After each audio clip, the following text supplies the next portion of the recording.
Alright, and welcome to our oxygen requirement video in microbial nutrition. And this section is going to be more of a review because we've talked about this before in our metabolism lecture, but oxygen requirements are so important, right, in our electron transport chain and everywhere else. Remember, we have fermentation, making beer, we have the anaerobic respirators. All right, so oxygen requirements are extremely important. Okay, so let this set of slides kind of hammer it home for you. Remember, we have anaerobic environments in the guts of cows. We have anaerobic environments over there in swamp. Okay, so anaerobic respiration happens in those areas naturally. Okay, it's not something we are making up. Those produce methane, the smelly gases, right, from the farts, um, and so on and so forth. Okay, and that's what you smell when you drive down the road and you see the cow pastures. Okay, so um, remember that. Anaerobic environments are where anaerobic respiration occurs. Anaerobic respiration is not fermentation. You've seen this before in the lab. All right, we have in this slide though, we have actual examples of certain bacteria that you can see and where they fall in their oxygen class. Okay, this is called an oxygen classification. Okay, so this is what we need to know. Remember, obligate means necessary.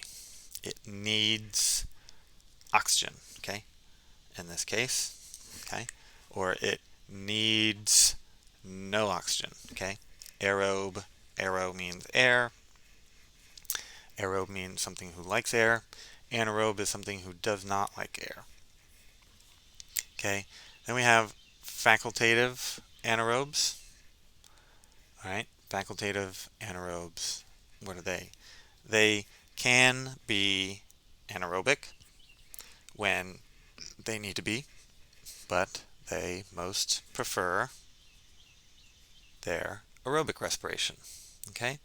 Note they grow a little better than our obligate aerobes also, because they are not restricted by even the slightest lack of oxygen in the top.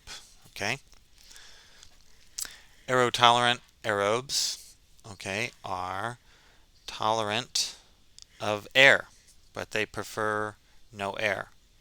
What does that mean? It means they're not going to be killed by air, but they prefer to be anaerobic respirers naturally. So they're anaerobic respirers, so they can end up all the way down here. But as the air level increases, nothing is killing them and nothing is helping them. So they looks pretty uniform all the way throughout. And our microaerophiles, okay, just kind of take the whole name and spell it out. Micro, small, aero, air, phials or fills, right? Small air lovers.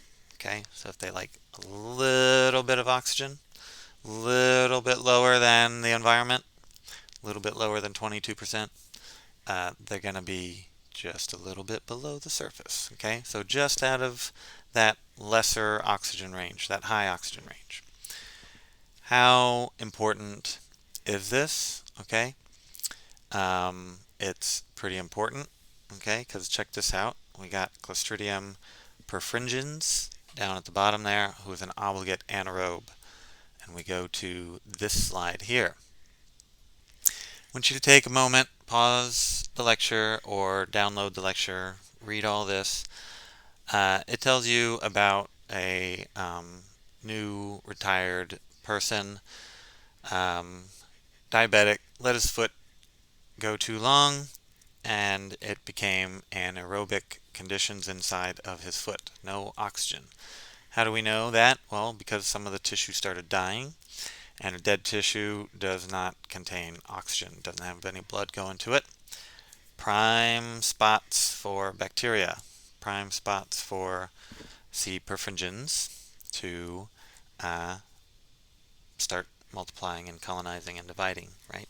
If it likes to be at the bottom of a TGA tube, it likes to be inside of some dead tissue inside this foot here, okay?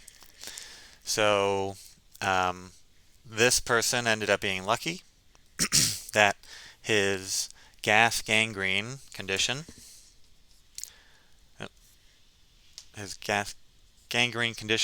caused by Clostridium perfringens did not cause him to lose his foot.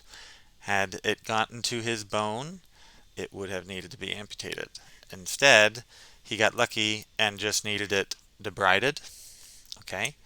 And that just means physically removing it, either through excision or through spraying it out with some water. Either way, it's pretty intense and hands-on process to debride someone of this kind of tissue.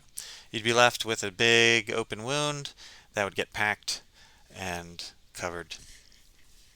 All right, and here it goes on to say most people are not lucky with this type of injury to the foot that would normally result in amputation. Okay, so when you see a tube, all right, relate it to how it could be in your body. Okay, this obligate anaerobe would be where you would find microbes in a cow's stomach, and so on and so forth. Okay, so this is just to review our catalase reaction. This is what also another way to see how a microbe can handle oxygen species.